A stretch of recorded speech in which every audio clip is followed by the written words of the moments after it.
The 2022 World Cup final will go down in folklore as one of the greatest football matches of all time. It doesn't matter that the first 80 minutes were incredibly one-sided and actually rather dull, as Argentina looks set to win the game with surprising ease. France's 2 goals in the space of a minute, 2 dramatic goals in extra time, and the added drama of a penalty shootout ensured that everything up to that point was forgotten. At best, it was merely a prelude, simply setting the stage for the main event, and what an event it was. At the heart of the drama and entertainment, and the reason why the 2022 World Cup final will go down as one of the greatest football matches of all time, was the narrative behind the game's 2-star men. Between them, Kylian Mbappé and Lionel Messi scored 5 of the game's 6 goals, before both dispatching their team's opening penalties in the shootout. Ultimately, whilst it was Mbappe who became the first man since Jeff Hurst to score a hat-trick in a World Cup final, it was Messi who came out on top. The crowning moment in perhaps the most glittering, and now complete, football career that there has ever been. Messi won the World Cup Golden Ball, meanwhile Mbappe took home the Golden Boot. Of course, despite his tender age, Mbappe, unlike Messi, had already won the World Cup in 2018. There was little doubt, on that day at least, as to who the 2 best players in the world were. And if the answer was still Messi, who also won the Man of the Match award, then, following 15 years at the top, it wouldn't be for long. In more ways than one then, the 2022 World Cup final felt like the passing of a baton from Messi to Mbappe, regardless of the outcome of the game, and the heralding of a new flag bearer for the world's most popular sport, much like when the baton passed from Pelé to Cruyff, from Platini to Maradona, or from Ronaldinho to Messi himself. There was just one subtle difference. The age gap between Pelé and Cruyff was 7 years, between Platini and Maradona it was only 5, and between Ronaldinho and Messi it was 7 again. The gap between Messi and Mbappe, by contrast, is more than a decade. A whopping 12 years, in fact. Meanwhile, Messi's great generational rival, Cristiano Ronaldo, is even older than him, and most of Mbappe's seemingly generational peers are even younger. The likes of Neymar and Gareth Bale briefly flirted with interrupting Messi and Ronaldo's supremacy, but neither mounted a serious or long-term challenge. And as the pair of them, now with a combined 13 Ballon d'Ors, departed centre stage for Saudi Arabia and the USA after the World Cup, their heirs, Mbappe, Haaland, Bellingham, are all between 12 and 18 years younger than them. Jude Bellingham was just 1 month old when Cristiano Ronaldo joined Manchester United and made his debut for Portugal in the summer of 2003. It seems as though, when it came to crowning era-defining players, the footballing gods just sort of, well, skipped a generation. So where are all of the great 25 to 30-year-old footballers? How did we go more than 5 years without any truly generational footballers being developed? And what does it tell us about the future of the game? Well, funnily enough, that's what this video is all about. But I'm afraid that you might not love some of the answers. Before we get into the swing of things, I know there will be some of you who are already doubting my central thesis and trying to think of great footballers between the ages of 25 and 30. Now, of course, there are degrees of greatness, and I'm not suggesting that there are no current 27-year-olds capable of kicking a ball in a straight line, but I will try to flesh out my point. At the very, very top of the tree, in terms of greatness, you've got players who could seriously be considered for the title of the greatest footballer of all time. To my mind, there are only 6 of these, and they have been relatively evenly spread out over time. You had Di Stefano in the 50s, Pelé in the 60s, Cruyff in the 70s, Maradona in the 80s, and Messi and Cristiano Ronaldo over the last 15 to 20 years. Due to the scarcity of them, despite the roughly even distribution, it's difficult to deduce too much from them. Slightly broader still, you have what are sometimes referred to as generational players, which is a somewhat tautological expression, but basically means era-defining players, of whom, by definition, there can only be 2 or 3 of in any generation. I tried to plot these players on a spreadsheet, like Any normal person would, by date of birth, and as you can see, albeit not that well, there are a lot of years there, again, it is relatively even, with a couple of notable purple patches in the mid-1940s and 60s. Those were, perhaps incidentally, perhaps not, the start and end dates of the baby boom era in Europe and the Americas, when a lot of babies were born, potentially creating a slightly larger player pool. That is perhaps better illustrated like this, grouped by half-decade, where you can see over half of the 13 half-decades are represented by just one player. Using that metric, there has been just one truly generational player born in between Lionel Messi in 1987 and Kylian Mbappé in 1998, which, as you can see, is highly irregular. Remove Neymar, who I would put in that bracket, but I am aware others wouldn't, and that gap becomes even more stark. Even if you think that is too harsh or too exclusionary, and I should broaden my net in terms of greatness, it only serves to strengthen the argument of a lost generation. Harry Kane at 30, 1 year younger than Neymar, perhaps shortens the gap between great players from 7 years to 6, but the likes of De Bruyne, Lewandowski, Benzema, Salah, Modrić, and of course Messi and Ronaldo are all over the age of 31, and Salah and De Bruyne are the only ones there under the age of 35. Meanwhile, Haaland, Vinicius Jr. and Bellingham are all younger than Mbappe, as are Saka, Foden, Pedri, Gavi, Musiala, Victor Osimhen, and 17-year-old Brazilian wonderkid Endrick, if it's not too early yet to throw him into the mix. That is an extraordinary amount of talent between the ages of 17 or 18 to 24, and from 30 up to 38, both roughly periods of 7 or 8 years. So how does that stack up against the best players between the ages of 25 and 30, which was traditionally considered to be a player's peak years? Well, the outstanding candidate is Rodri, age 27, and the best holding midfielder on the planet right now. But it is hard to escape the fact that he is a holding midfielder. The reality is that throughout history, the greatest players, or at least those perceived as being the greatest, though I do actually think that it is largely true, have tended to be attacking players. That is not to diminish the talents of Rodri, it's just to say that no matter how good he is unlikely to be remembered in the same vein or held in the same esteem as Kevin De Bruyne and Karim Benzema, let alone Messi and Ronaldo. There are others though, don't get me wrong. The likes of Bernardo Silva, Joshua Kimmich and Leroy Sané are all excellent players. It's just that for such a long period of time, as an entire generation of players who ought to be slap bang in the middle of their peak years, it doesn't compare particularly favourably, in my view at least, to either the cohort consisting of Messi, Ronaldo, Suarez, Benzema, Lewandowski and co, nor the likely prospects of Mbappe, Haaland, Bellingham and associates. Lionel Messi just won a record-breaking 8th Ballon d'Or at the age of 36. Last year's winner, Karim Benzema, was 34 at the time. None of the top 5 in 2022 Ballon d'Or voting were under the age of 30. Meanwhile, 2018 winner Luka Modrić was 33 when he received the award. There isn't a single player who has been born since 1987, or under the age of 35, that has won the most prestigious individual accolade in all of world football. The Ballon d'Or wasn't awarded in 2020 due to COVID-19, but if it had been, it almost certainly would have gone to a 32-year-old Robert Lewandowski, who was born in 1988. The 3 favourites to win the 2024 Ballon d'Or, by contrast, are 20-year-old Jude Bellingham, 24-year-old Kylian Mbappé, and 23-year-old Erling Haaland. The only player in the top 10 with the bookies who isn't either older than 30 or younger than 25 is Rodri, who finished 5th in 2023 and has next to no chance of actually winning it.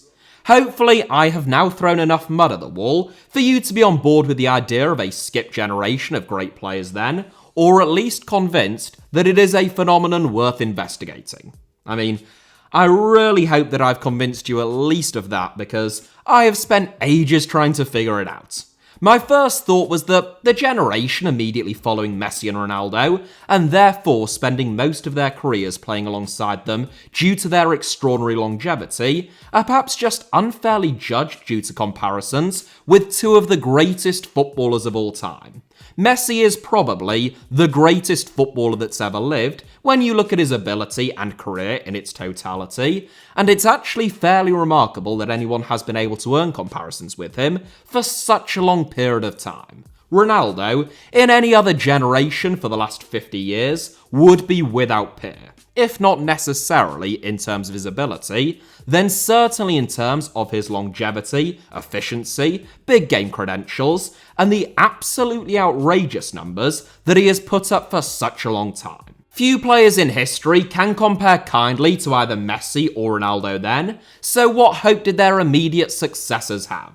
Could it be the case that, if not for Messi and Ronaldo, we would think differently of the likes of Eden Hazard and Neymar Jr. for example? I suspect that we would, but that argument only goes so far. Johan Cruyff was born just 7 years after Pelé and only 5 years after Eusebio. There isn't a much tougher act to follow than that, and Cruyff's own career coincided pretty much identically with both Gerd Müller and George Best's. In spite of that fact, Cruyff was rapidly able to emerge from their shadows. Just 4 years after Pelé's swan song in Mexico at the 1970 World Cup, Cruyff firmly established himself as one of the greatest footballers of all time and as the best player at the 1974 World Cup, where he inspired the Netherlands to the final, having already won 3 European Cups with Ajax, which was enough to win him a third successive Ballon d'Or. Müller and Best, similarly, didn't seem to suffer from following Pelé, Garrincha and Eusebio in such quick succession, each winning Ballon d'Ors of their own before turning 25. There are a couple of reasons why the cohort, following Messi and Ronaldo, might be a little bit different though. For a start, even though they were born a similar number of years after Messi and Ronaldo, as Cruyff, Best and Müller were after Pelé and Eusebio, their careers, and certainly their primes, have overlapped to a much greater extent.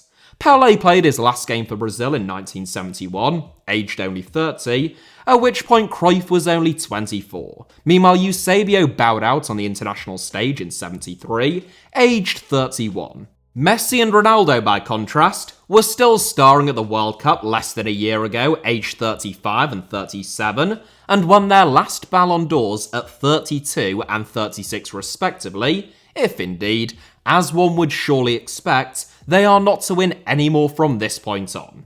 Gareth Bale, though 4 years younger than Ronaldo, has already retired, as has Eden Hazard, who's even younger than Bale, and Neymar has been plagued by injuries since the age of 25, playing much less football than either Messi or Ronaldo, even though they're 5 and 7 years older than him. Secondly, although Cruyff didn't put up the same kind of numbers as Pelé and Eusebio outside of 2 or 3 seasons at Ajax, in terms of averaging a goal a game as Pelé and Eusebio did for pretty much their entire careers, there was an appreciation at the time that his influence extended far beyond goals.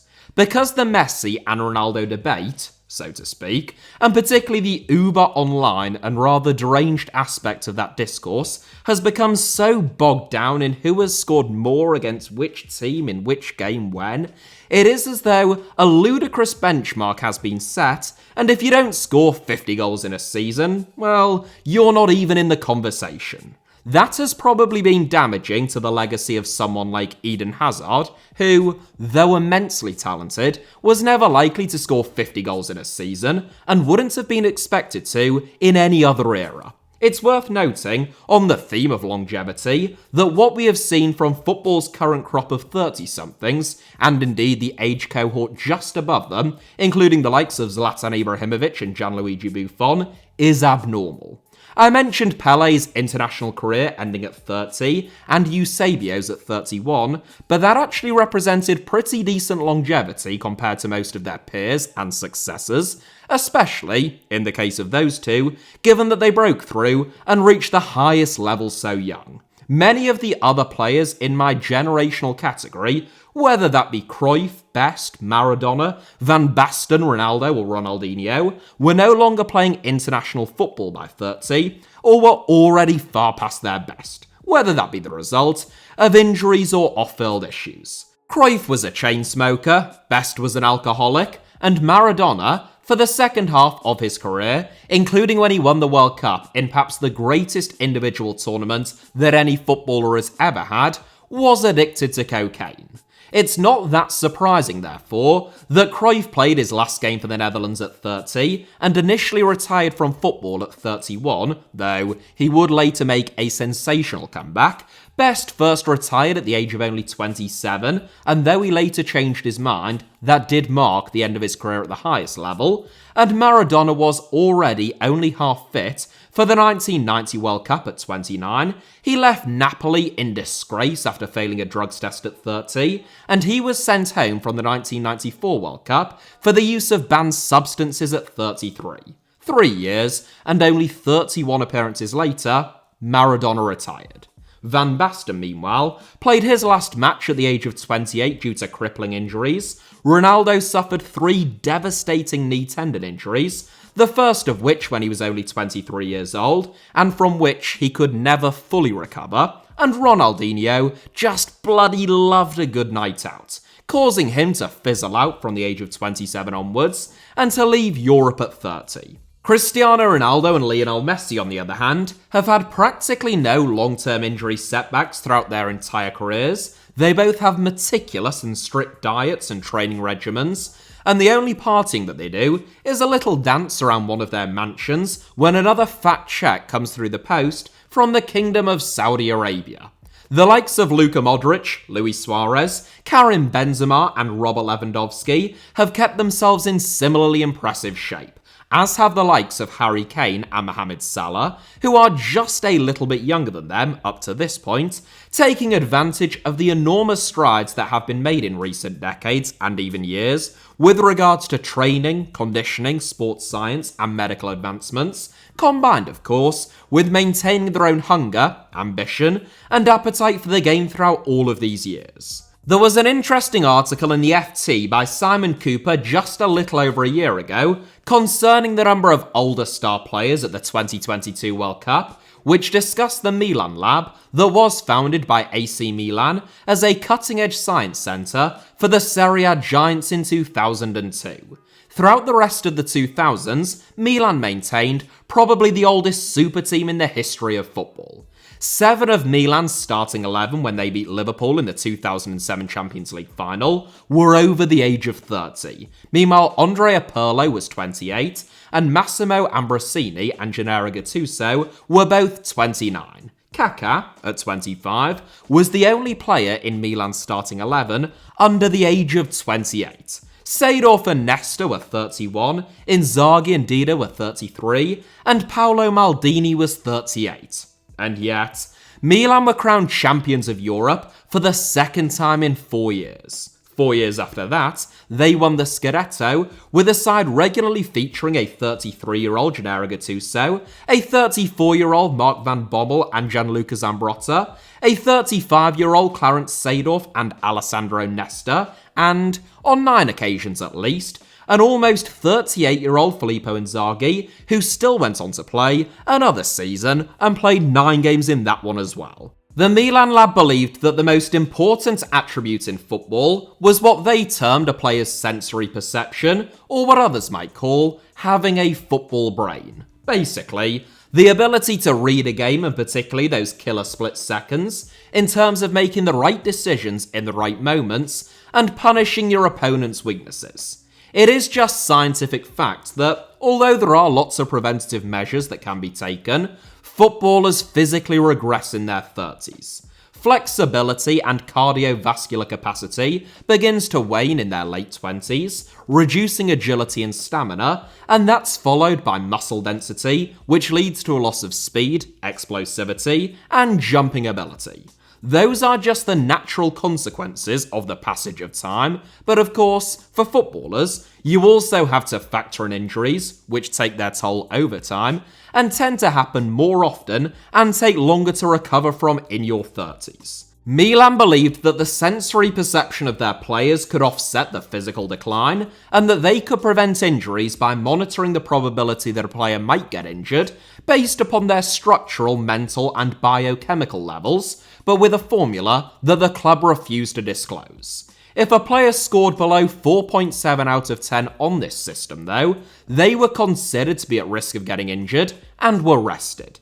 Milan's doctors, physios, and sports scientists claim to have reduced the number of non-traumatic injuries at the club by 90% in the space of 5 years, and their novel and innovative strategies have since been widely adopted and built upon by the rest of Europe's elite.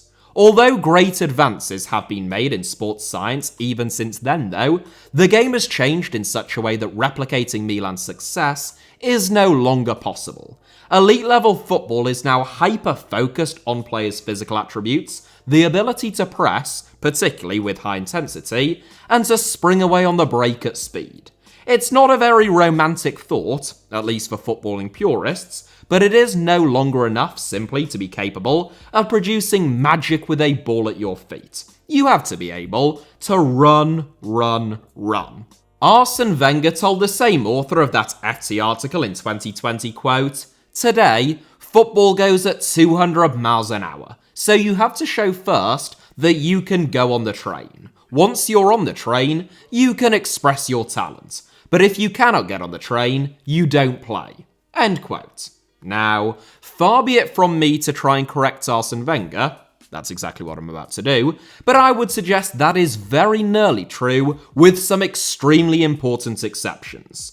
You can no longer have a team of 30-somethings in football like AC Milan in 2007 and hope to compete. But you can get away with having one player who relies upon having world-class sensory perception, so to speak, so long as you have enough legs and youth surrounding them in a team. Lionel Messi was the star of the 2022 World Cup and is arguably still the best player on the planet, even playing in Miami at the age of 36, but he barely moves. If you've watched Messi live at pretty much any stage over the last 4 or 5 years, he plays the game at walking pace. In large parts, in fact, he isn't even that quick, he just stands still. But Messi is always in the game, partly by virtue of the fact that he is Lionel Messi, but primarily because, over the years, he has learnt exactly where to be, at one moment, in order to exert maximum impact upon a game, and we saw that in its purest form at the World Cup.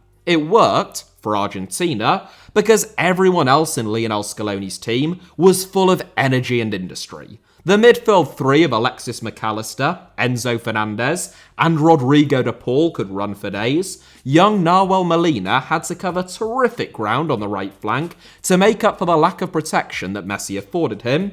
And through the middle for Argentina was a 22-year-old Julian Alvarez. The same has been true at all three of his previous clubs, with Portugal and, I assume for Al Nassr, though I've never actually watched them, in the case of Cristiano Ronaldo, who has been a luxury player, so to speak, since at least 2014, and it is a similar story now with Robert Lewandowski at Barcelona. What that means is that, as the data shows, the average age of both players and goal scorers in elite-level competitions, like the Champions League, Premier League, and the World Cup, has remained relatively constant in spite of the advancements in sports science due to physical attributes associated with youth having become so important, but the careers of some truly elite-level players have been greatly extended beyond those of most former greats, allowing them to continue to excel at the highest level into a much older age.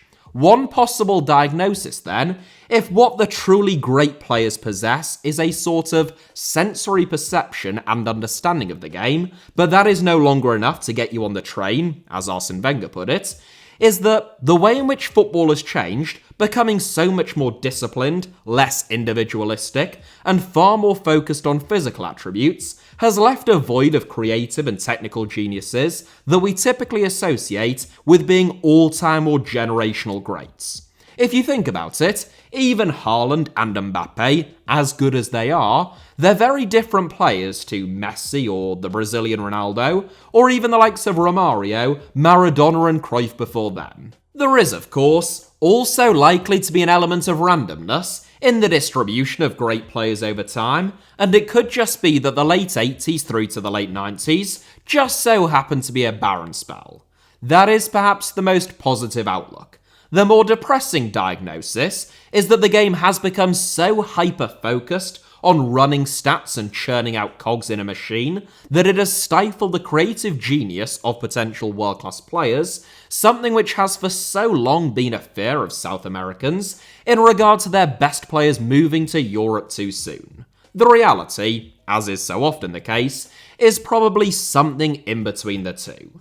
We will still see creative geniuses, of that I've no doubt, even if they are somewhat stifled. They will just be fewer and farther between, and only the very best of them will be accommodated.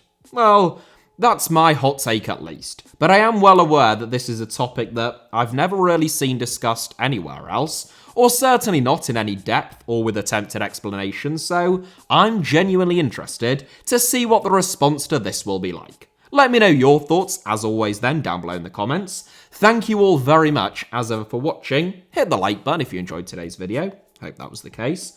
As I say, let me know your thoughts. Make sure that you are subscribed, of course, and have notifications turned on for both this channel and my second channel, Alfie Potsama, both of which should be on or about to appear on your screens now, along with a couple of videos that you might enjoy watching after this one. You can also find me on Twitter, Instagram, or Threads via the username at HITC Sevens on all three, and all of those links plus a whole lot more should be down in the video description below.